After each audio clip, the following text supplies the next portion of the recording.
This is the CBC Radio Network. It certainly is. Good morning, everybody. We'll turn now from the very serious to the lighter.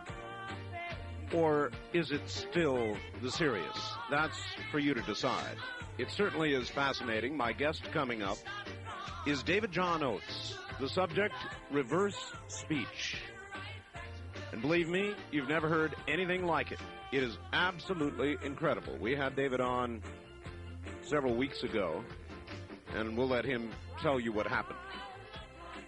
All right, I have the bio of David John Oates. But I've got something better. I've got a letter from somebody he knows, and he has no idea I'm going to read this, but I'm going to read it. Art, I've had the privilege of being a private client of David John Oates since September 26, 1995. I was referred to David by my former osteopath, who sensed I had some major unconscious blocks to my healing. I was poisoned from ingesting a certain contaminated drug in January of 1990, and my life has been a downward spiral of constant pain, illness, abandonment, medical bills, insurance hassles, maltreatment from dozens of various professionals in the medical field since such time. This brief background of my life circumstance is what led me to open my mind to work with David at an unconscious level.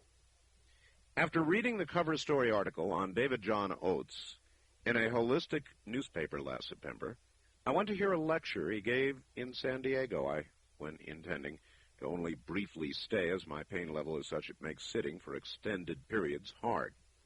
However, I sat mesmerized in my chair for the entire 3 hours, and at the insistence of the awestruck, eager crowd, David generously gave us an extra hour of his time and expertise. From the first moment I saw David and heard his genius discovery of reverse speech, I knew I was destined to work with him. Art, I've been seen by some of the big-name doctors at prominent research facilities up and down the West Coast. Not one of them had given me any hope for healing from my life of pain and misery. David, on the other hand, has given me genuine hope for a pain-free life by working with me on an intimate, deep, unconscious level. David has demonstrated extraordinarily high integrity in working with me and has never quit on me when many others had, despite the fact that his discovery of reverse speech is of Nobel Prize caliber. David remains a humble, approachable man of great character and depth. I feel honored to work so closely with David. I commend you, Art, for hosting David on your prominent radio show so he can spread his amazing technology throughout the world. Reverse speech reveals the truth, and the ramifications of David's monumental discovery can be used for tremendous good in the world. On a personal note, I'm overjoyed to report that I'm finally beginning to heal myself of things experts deemed incurable. David John Oates, remarkable man and gifted therapist, deserves all the credit for this miracle. That's from Cassandra in San Diego. David John Oates is the founder and developer of reverse speech technologies. He proposes a theory that language, ours, all language, is twofold, forward and reverse. By analyzing speech in reverse, the newly discovered voices of the unconscious may easily be heard by a trained ear, and in many cases, an untrained ear. David is a popular guest on radio and TV, including CNN's The Larry King Show, Extra, and Strange Universe. And he conducts student training in reverse speech, and if you have never heard it, prepare to have your mind blown. This is going to be a real experience for you. Here is David John Oates, and David has a speech impediment. And this, by the way, which we discussed on the last show, is what led him, logically, into a study of speech. And that's how all this really began, is it not, David? That is correct, Art. Yeah, I've had a speech stutter since since my early teenage years, and actually when I was in high school, I could barely get 2 words out.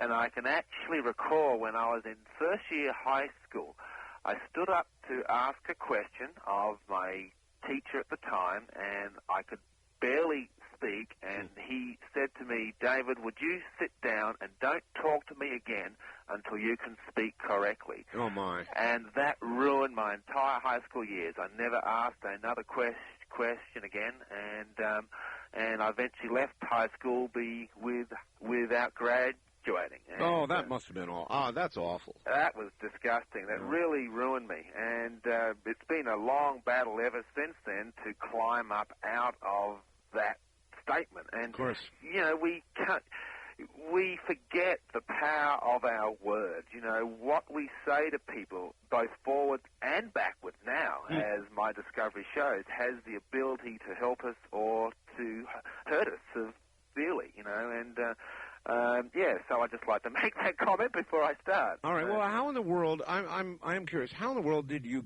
get an interest or even discover the concept of reverse speech? Well, it's quite a simple story, really. I was running a halfway house for street kids in Australia in the outback, and this was back in '83.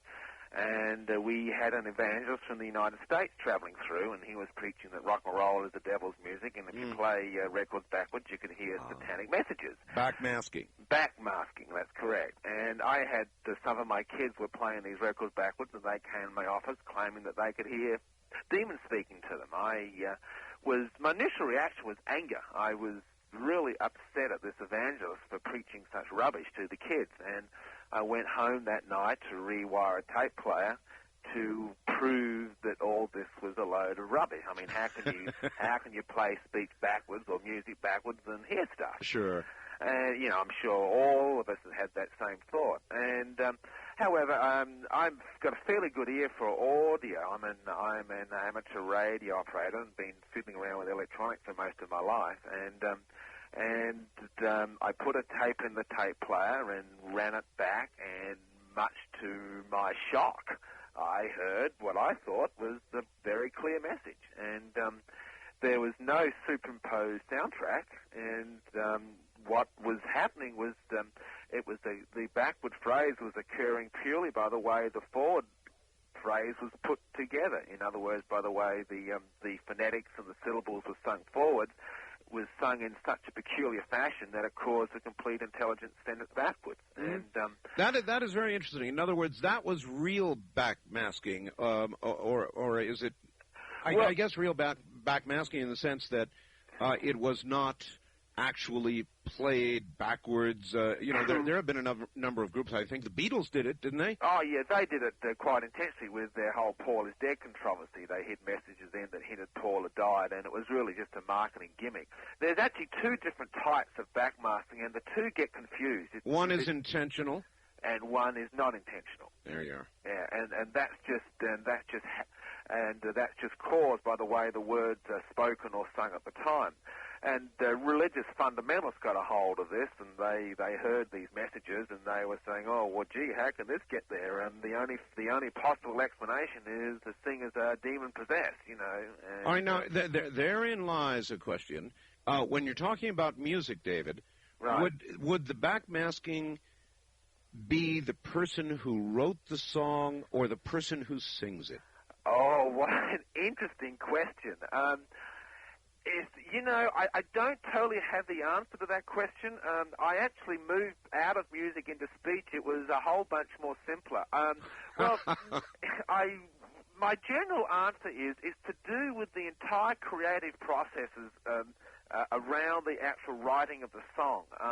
I think it's with the artist and the tune combined. I did numerous tests on this, and for example, A Stairway to Heaven, I looked at several different versions of Stairway to Heaven by different artists and different tunes, and sometimes I would find exactly the same reversal from artist to artist, and other times I wouldn't. I think in the original creation process, it comes from the artist who writes the song, but as other artists sing it, their own thought influenced their singing style, and hence the reverse phrases. Fascinating. And we need to get into a little bit of when there is reverse speech, as you listen, first of all, I guess everybody ought to know, you don't mess with it. You don't add echo or manipulate what you're doing. You're simply taking regular speech and at the same speed... Literally running it backwards. Literally running it backwards. And in point of fact, if I was to process the sound, I actually tend to lose the reversals. Is that right? Any attempt to process or compress the sound actually clips the top of the reversals off because they're actually occurring in the high tones of speech. And processing clips the top of the waves, and you lose them. Well, what I found absolutely fascinating that we hit on in the last show, when you're listening to reverse speech, you'll go along and you'll hear a lot of mumbo-jumbo that doesn't mean anything. When you get to a reverse speech item that really is reverse speech, there's a kind of a, how did you describe it last time, a sort of a... well, it's a sing-song tone. There's a distinct tonal shift, is the words I generally use. The gibberish has a monotone tone to it. Then there's a split-second gap just before the reversal occurs, and the tonality shifts very dramatically, and it takes on this sing-song melodious tone for the entire duration of the reversal. That's and really when the reversal finishes, the gibberish slots back to the normal monotone tone. And because when I'm teaching my classes, that's one of the very first things I teach my students to look for is watch for that tonal shift, and you can feel it too. You can actually you can feel it on a fairly deep level, and a lot of my students will know there's reversal there simply by the shifting tonality, but still not yet had their ears trained enough yet to pull out what that reversal means. In the last program we did, I began to hear that, and and when you said that, it was like a light bulb going off. I went, yeah, right. It is different. As you listen through reverse totally speech, different. All of a sudden, boom, it jumps out at you. And okay, the audience should now know that reverse speech reveals not what you're consciously thinking necessarily, but what you're unconsciously thinking. And David, you've said in reverse speech, if a person in forward has told the truth, reverse speech, when you find it, will tend to confirm that truth. Correct. But if they have lied, it will reveal the lie. Correct. My belief is the human psyche was made and born to be honest and truthful and integral. And over the eons and centuries, we have slipped further and further away from honesty and that basic truth with a capital T. Well, then there ought to be a lot of material for you. There's a lot of material for me. Yes, there is. And it's interesting. One of the things I teach my analysts, when they're interviewing people, sometimes, there's a tendency on my analysts to push them to tell the truth. And then I say, no, don't. Let them lie as much as they lie. Let them go, because then you'll be able to... So really, you help out therapists, or are you a therapist? Yes, I've been in therapy for 10 years. I'm a certified hypnotherapist. I'm also an NLP master practitioner. They're the qualifications I run by. I have a fairly large practice in San Diego. I was shocked you read that letter. You really took me by surprise. I'll have to ring up Cassandra tomorrow and speak to her about that. But well, I thought it was a nice testimonial for you. It was very nice. And in point of fact, my client files are full of testimonials very similar to that. Reverse speech is an extremely very powerful tool for accessing the unconscious mind. One of the problems facing traditional therapy is to actually get to the source of the problem. Therapists can take years and years to reach that source if they ever do. And reverse speech goes right to it in the first tape recording. I will see a client, the very first thing I'll do is I will tape them, and in that 1.5 hour tape, I will get the precise reasons and causes for that person's psychosis or whatever issue they're working on. In addition to that, on the deepest level, reverse speech actually accesses what I call the core structures of the unconscious mind. So then how do you come at a patient? Do you do it in the traditional way, in forward speech, and just let them say their thing? Or do you have questions that are angled a little differently?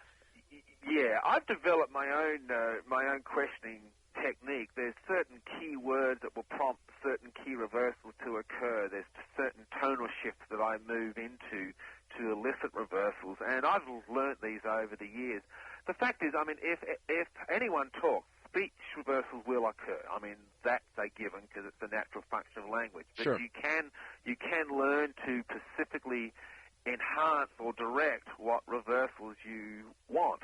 And so in therapy, I have a very specific questioning style, and I actually spend 3 weekends in my training class teaching people how to do it. You know. Do you think the day will come in America or the world when reverse speech will be court admissible? Oh, absolutely. And in point of fact, there has already been a precedent set, which Really? a set for this, and that was in the Judas Priest trial in Reno, Nevada. One of the rulings of the judge was that these phrases did exist, but there was no evidence put forward to suggest it was caused by anything else other than coincidence. And also there was no evidence put forward to suggest that it was subliminally suggestive. So the precedent has already been set, and I'm just waiting for a trial case. Well, how would one attempt to validate as a science reverse speech? Would you use a lie detector, for example? That would be one way to go about it. To verify. Well, there's many different ways that you could do. I would suggest, for a start, some trial tests with lie detectors to look at the reading of the lie detector compared to the analysis of reverse speech. Sure.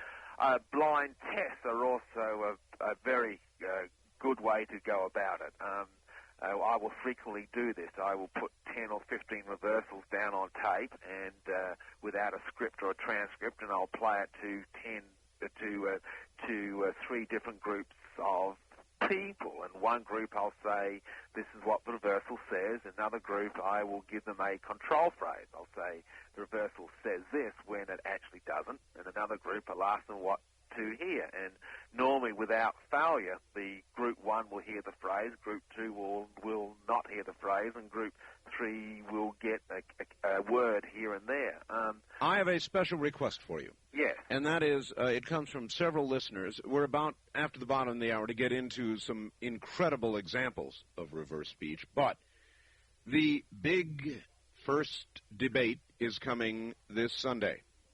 And I've had many people fax me already and say, be sure David records the full debate. I have every intention of doing that. In point of fact, I did have a camping trip scheduled for my family this weekend, and much to my daughter's dismay, I canceled the trip. Oh, I see. Just so to get ready for the debate. The debate. And I'll put that up on my website. Is what I'll do. I'll put the entire transcript on there plus the reversal. So, gee, you know, like the candidates don't have enough to worry about already. Now they've got David John Oates on their back.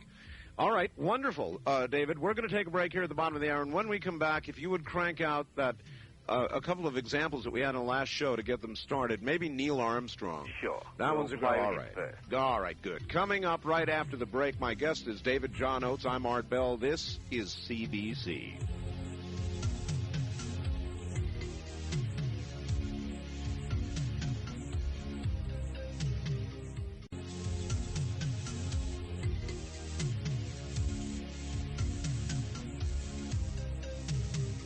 Back now to David John Oates. And David, tell me before we get started, since the first time you were on my program, what's happened? Quite a lot. I've pretty much been inundated with phone calls. Well, first of all, from the press. I've been on Extra TV. I was on there last night, and we have also filmed a major special on reverse speech that will air on October 30th. I've been contacted by Hard Copy. I'm flying up to Seattle, Washington at the end of the month to do a TV promo, an hour special up there on KOMO. That's my affiliate in Seattle. Ah, well, thank you very much. My goodness, you've been busy. Extremely busy. My phone line hasn't stopped ringing. It's just been going non-stop. I've been waiting 13 years for this. You know, I've been working very, very, very hard. I put in probably 100 hours every week on this, and it's a great joy for me to finally see my technology getting out there. My book is in the printers now, so it's on its final print, so it'll be out in two weeks. And my technology is being launched. All right. The audience ought to know the following, and that is that all reverse speech is not necessarily easy for the average person to hear. And the analogy I gave last time was I worked as a 911 operator in Monterey County for about a year, which was an incredible job, and one was required for a period of weeks to simply sit, not do the job, just listen so that you could learn how to hear things simultaneously. Right. It was really a hard thing to do for me and for anybody who tries it. And so you hear reverse speech that we don't. After the last program, I asked you to sit down with some people who had the common ear. Correct. And the untrained ear, and sort of note those reverse speech items which lit the light bulb for the average person. Correct. Which is what we would use here on the air. Right. Now, we began the last show with Neil Armstrong, I believe. I think that was the first one I played. I really can't recall, but it tends to be the first one I played because it was one of the very first reversals in speech I heard myself. So it's one of my favorites. All right. Well, I can understand why. And by the way, coming more on Bill Clinton tonight, and Correct. I understand you have a couple of reversals on me. I do indeed, Art. You are an interesting chap. The people out there will get to hear what you're really thinking.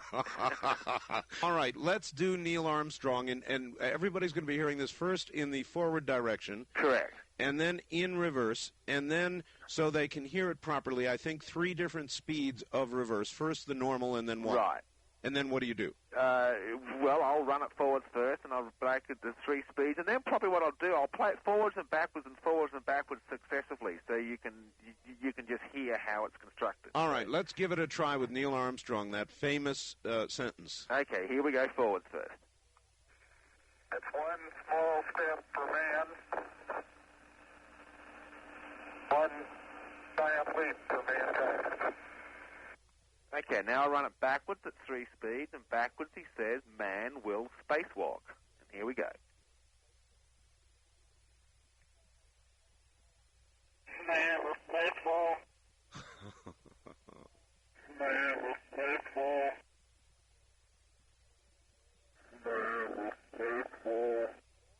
And what I'll do now is I'll run it forwards, backwards, backwards, and the speech reversal, man will spacewalk, has been formed entirely by the way he said his forward speech sound. All right. So here it is, forwards and reverse twice. Okay. It's one small step for man, man will spacewalk. It's one small step for man, man will spacewalk. Okay, and that is so clear. Yeah, extremely clear, and that is the thought that he had as he stepped onto the moon. Man will continue to walk into space. We will spacewalk. Oh, that's incredible! Yeah. Absolutely incredible. And it's a very significant example too, because Neil Armstrong actually had prepared lines. He was supposed to say that's one small step for a man. And he left out the A and said that's one small step for man instead. Now, had he said his lines correct, the speech reversal would not have occurred. And part of my theory is that just before we are speaking, the brain structures the sounds of speech in such a way that these 2 messages can be communicated simultaneously. Tell me something, David. Can you sometimes tell listening? Are you trained well enough that you can tell listening in forward speech when a reversal has occurred? Are you getting good at that? Yes, pretty much. There's certain key factors where reversals will occur. Pauses and stutters, a sudden change in topics, an unusual tonal shift. Someone will go up in tone or down in tone. It's fairly, once you get to know this phenomenon, it's fairly easy to tell where they can occur. And, all right. Let me get this question out of the way, because otherwise a lot of fax paper will get wasted with people trying to ask it. Please ask David if he's worked with any other languages other than English, if your theory, or David's, holds true about truth versus lies. By listening to reverse speech, it should not be bound by language. Correct. That is quite correct. It does occur across the board, no matter what language is being spoken in. I'm currently training a student from Germany, and she's flown out from Germany just to take my course. What it appears to be is the language in which we are thinking in at the time of speaking is where the reversals occur. So if she's speaking in English but thinking in German and translating in her mind... You get a German reversal? You get a German reversal. Oh, my. Yeah. Oh, and my. It gets even more complex, too, because sometimes with split languages, you'll get it half in English and half in German. So she's over in Germany lecturing right now with and just getting overwhelming interest. And she actually tells me that the German reversals on German-speaking people are actually clearer than the forward speech, which is quite fascinating. And I'm waiting for her to come back so I can look at the tapes that she's gathered. It is interesting. Well, for tonight's visit, we're going to concentrate on English, because this is a hard enough concept for a lot of people to grasp, even in English. So we'll keep it in English. Now, the next thing that I sort of return visit I want to pay is, you determined that children, babies speak in reverse before they speak in forward. That is correct. It was one of my very first questions when I wrote my theory back in 1987, was, if this is a natural function of language, when does it begin? Are we born with it, or does it develop naturally? And since then, I've done quite a lot of tests on children, and it would appear as though reverse language begins between 3 and 4 months of age. It progresses in the normal forward fashion, like, forward language will commence 12, 13, 14 months, depending on the child. But in reverse, it starts with single words first: mummy, daddy, hungry, help. And then between 6 and 7 months of age, they begin to put 2 or 3 words together in a sentence. And by the time forward speech begins with the simple words, the reverse language has become quite complex. Well, tell the story now of your 2 little ones. Which particular story shall I start with? Well, your own children. Right. My children were born in July of 1987, and from the moment they came home from hospital, I began to tape them. I got quite obsessed with it, quite frankly, and I was taping them constantly. And so you were holding a little recorder up in front of their little baby mouths. I was totally and utterly completely doing that, yes, and what did your wife, my friends' kids as well. So. What did your wife have to say about that? Well, I can be a bit obsessive at times, and it got annoying. But I'm sort of like that. Once I get an idea in my head, I can't let it go. I know. And, I'm divorced now, so what can I say? I see. But I have custody of my kids, and they live with me now. Believe me, I understand obsessive behavior.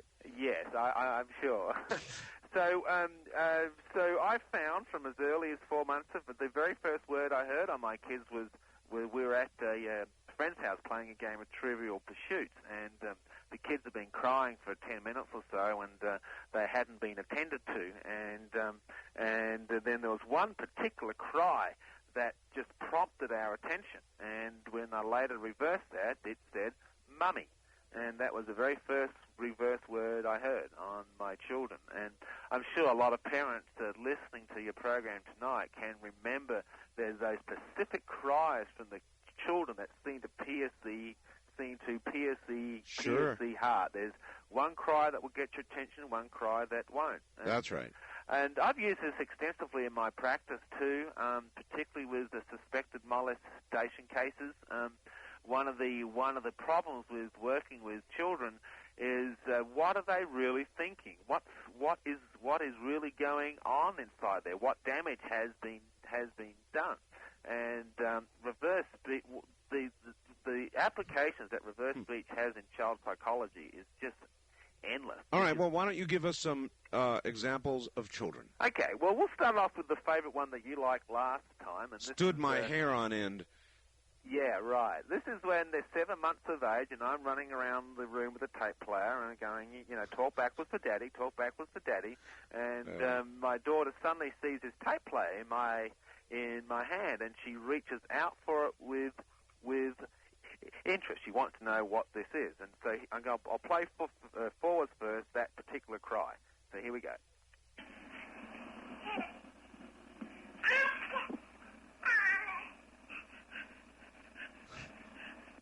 Okay, quite a simple baby sound. Typical gibberish, right? Correct. And backwards it says, what's that?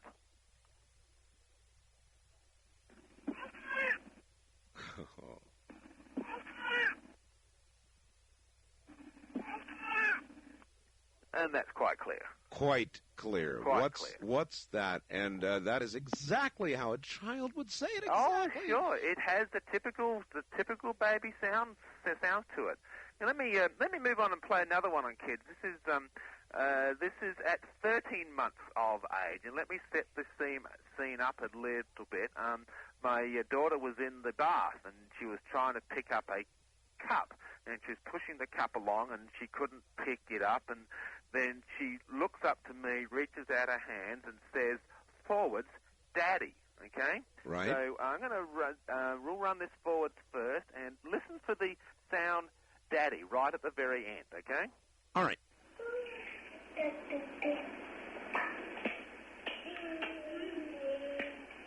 What?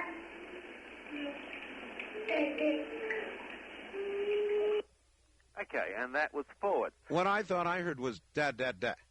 Right, that was right. That was at the beginning, dad, dad, dad. And at the you're quite correct. It was an imperfectly formed dad, dad. Right, exactly. All right. Now backwards, we don't have any of that dad, dad, dad, dad, dad. Backwards, she says, David, help me. A very clear sound. And the interesting thing was that the David occurs on the imperfectly formed word dad, daddy. So what she's actually doing is she's connecting the concepts together. Daddy, David, David, daddy. The two are the same. Of course. So here we go. David, help me.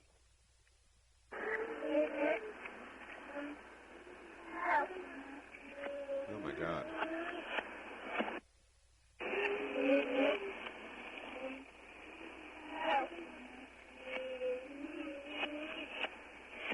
And that should have been fairly clear. Oh, it was. Oh, God. Give it to me again, if you would, at regular speed backwards. Sure. Here we go.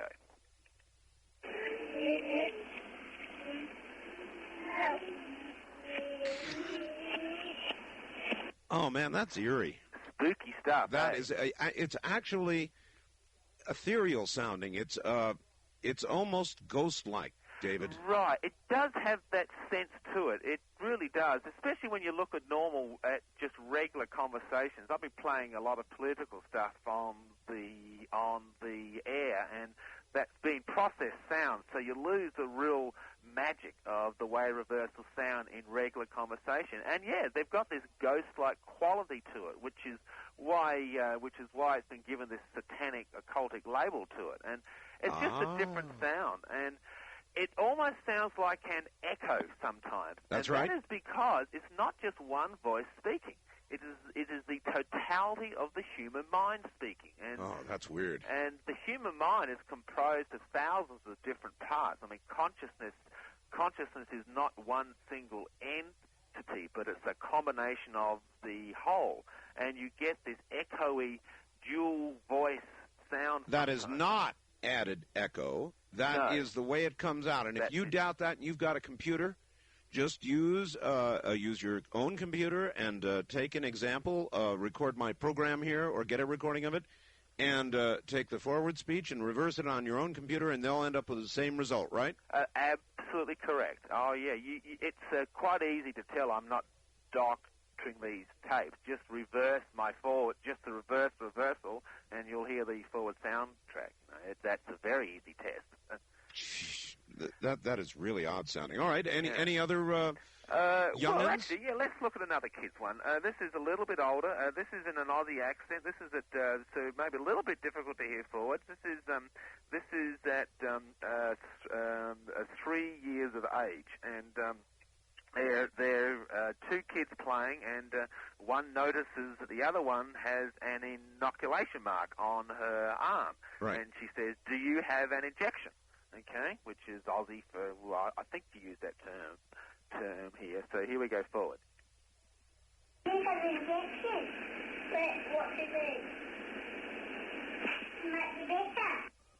And she says, "Do you have an injection? What do you mean to make you better?" And backwards it says, "I hated them." I hated them. I hated them. I hated them. Absolutely.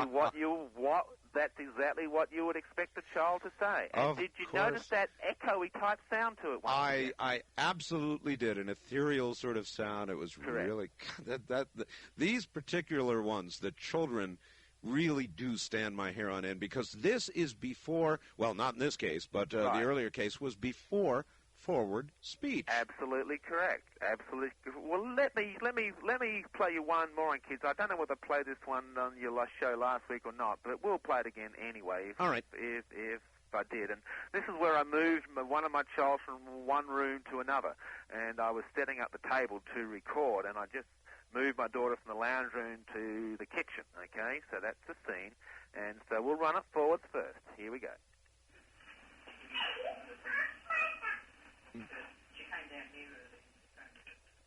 Okay, now I'll run it backwards, and the reversal says, "I now come here," from one room to the next. And notice the typical sing-song tone. This is very typical of reverse speech.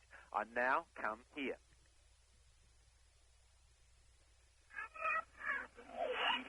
Oh.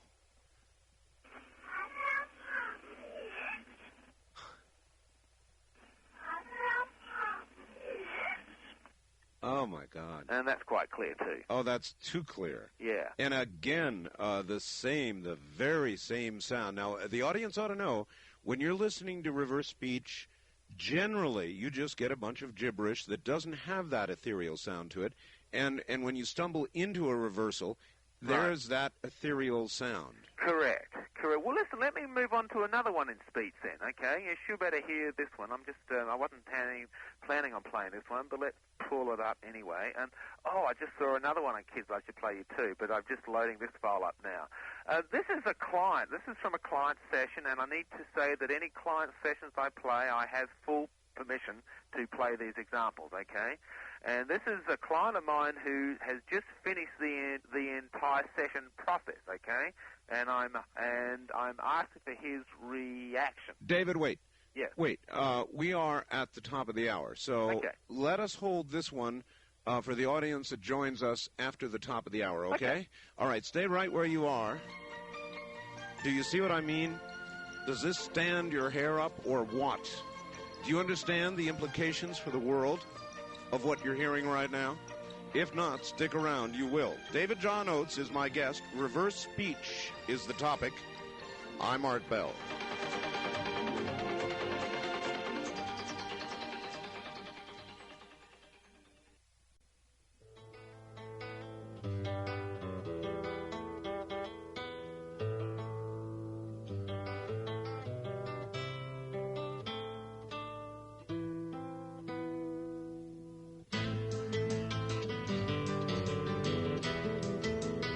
This is the CBC Radio Network. Whatever you're doing right now, I suggest you put it aside, turn the volume on the radio up, and concentrate.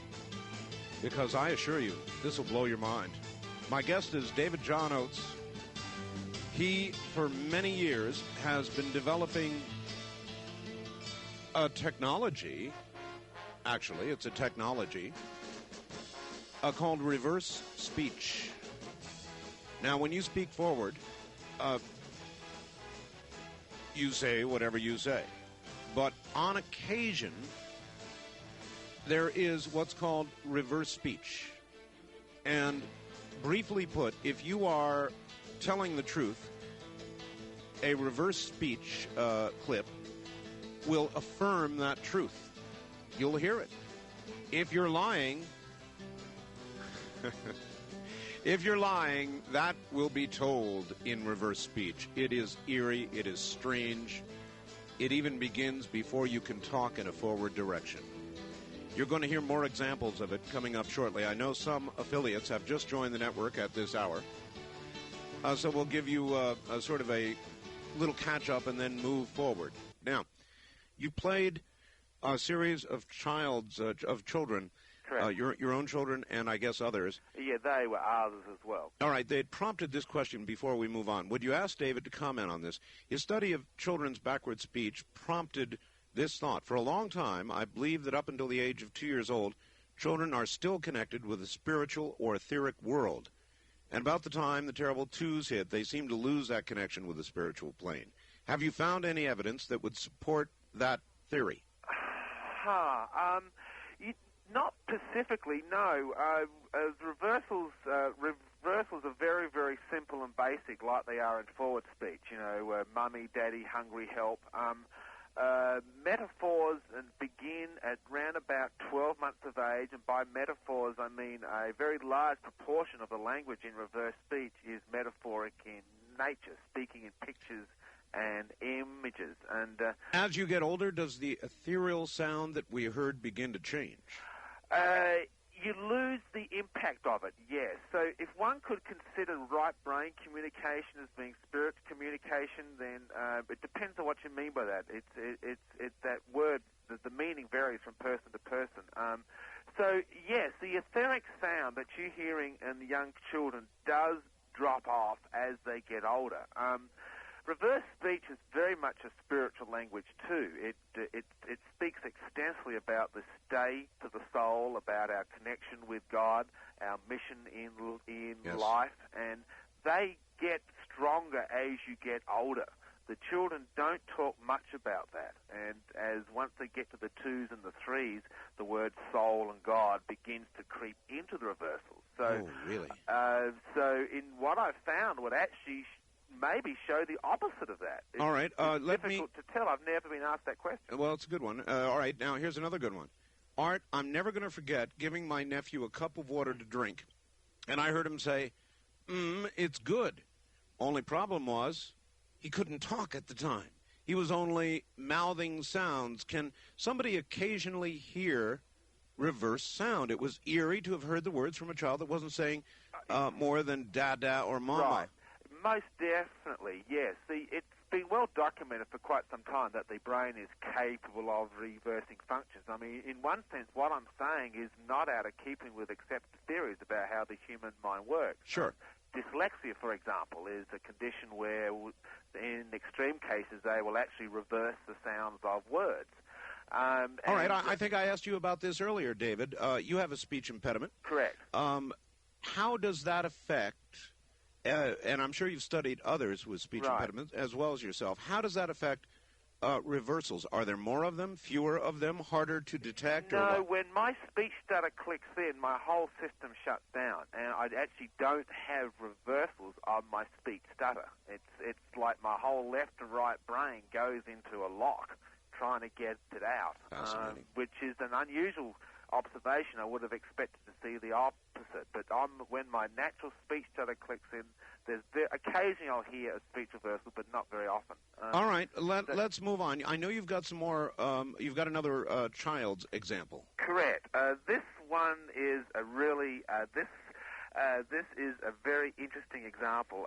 One of the things we see in reverse speech is that we'll often get a mirror image. The reversal will use exactly the same words as the forwards, but the words will not be a reversal of each other. So you get the same words backwards and the same words forwards, but they're not occurring on the same words, if that makes sense. And so you get this mirror projection. So here is my daughter, actually, at 6 years of age, and she's just run away from home. Well, she just finished running away from home, and I followed her the whole time, and I was watching her, okay? So we're talking about this forwards, okay? Yes. So here we go. I was following you and watching you. I was hiding behind the car, watching what you were doing. Were you? I never knew that. No, because I was being very sneaky. Okay, and you can tell from her tone, I never knew that. That's right. Yeah, and so backwards she says, Daddy never knew. In other words, I didn't know that she was actually knew I was following her. And so when she says, I never knew that, and reverses to Daddy never knew, Daddy didn't know that I knew. So I'm going to run it backwards at 3 speeds, Daddy never knew, and then I'm going to run it forwards, backwards, and you'll hear we've got the same word backwards as we do forwards, but they're not a reversal of each other. All right. So here we go. Daddy never knew at 3 speeds. Daddy never knew. Wow. Daddy never knew. Daddy never knew. Oh, my word. Yeah, so now I'll run it forwards, backwards, okay? All right, yes, and please. You'll hear this peculiar mirror image effect, very common in reverse speed. All right. I never knew that. Daddy never knew. I never knew that. Daddy never knew. So there we have a true mirror image. Yeah. In other words, there she is affirming in reverse speech, Right. in essence, what she's saying in forward. Basically correct. Yeah. Yeah. So we have a total mirror image situation. Oh, that was very, very clear. Yeah. Very well. You know, children's reversals are extremely clear. They really well. You know, and it. I hate to ask you to do this, but very quickly, if you would please, go back for this new audience who joined us at 1 o'clock Pacific time, and play that one of your child going from one room to another. Oh, okay. Let me just cue that up on the computer, and while I'm queuing it up, I'll just set it up again. I just moved my child from one room to another for the purpose of taping. I just set up the table with my microphones. I was looking for speech reversals. So I'll run it forwards first, and you will hear a typical baby sound forward. So here we go.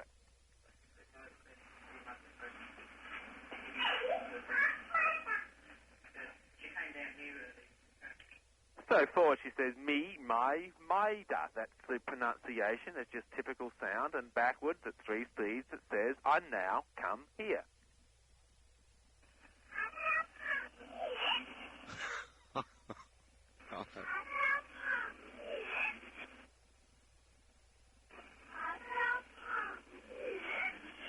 Oh, that's eerie, and I wanted them to hear that sort of ethereal, weird sound. Right.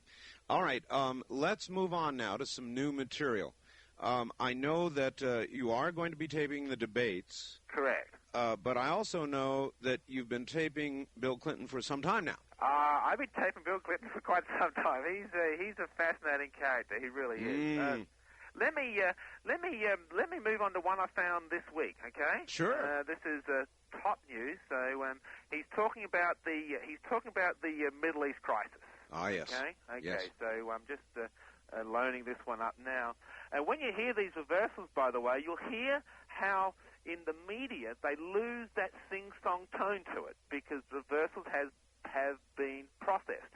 And they're actually, the speech has been processed. You're using compressed sound, and you lose the top of the wave. The waveform's clipped off, and so the reversal has more of a robotic tone to it. Okay, sure. So here he is talking about the Middle East crisis. Secretary Christopher has talked with Prime Minister Netanyahu more than once, and we have been in touch several times with Chairman Arafat. Now, I'll play the reversal at 3 speeds. Think carefully about the implications of this reversal. What is he really saying? The reversal says the loan behind them. The loan behind them. Oh. The loan behind them. Oh, yes. The loan behind them. Yes. The loan behind them. Very clear. Very clear. The loan behind them. Yeah. Yikes. Other reversals I found on this whole Middle East situation suggest that there's financial support going towards it, backing both sides by the way it looks. If you listen very carefully what he's saying forward, maybe I'll run that forwards again. Yeah, okay? please. We'll run it forwards again. Now I'm getting into some of the controversial stuff now. No, I don't care. Okay, so here we go. I'll run it forwards, and I'll just keep it going backwards at 3 speeds. Bear in mind, reverse speech is complementary. Whatever you're saying forwards, the reversal relates to that and adds extra information to it, or confirms it, or denies it. Right. So here it is, forwards and backwards. Secretary Christopher has talked with Prime Minister Netanyahu more than once, and we have been in touch several times with Chairman Arafat. Backwards again, the lone behind. The lone behind them. The lone behind.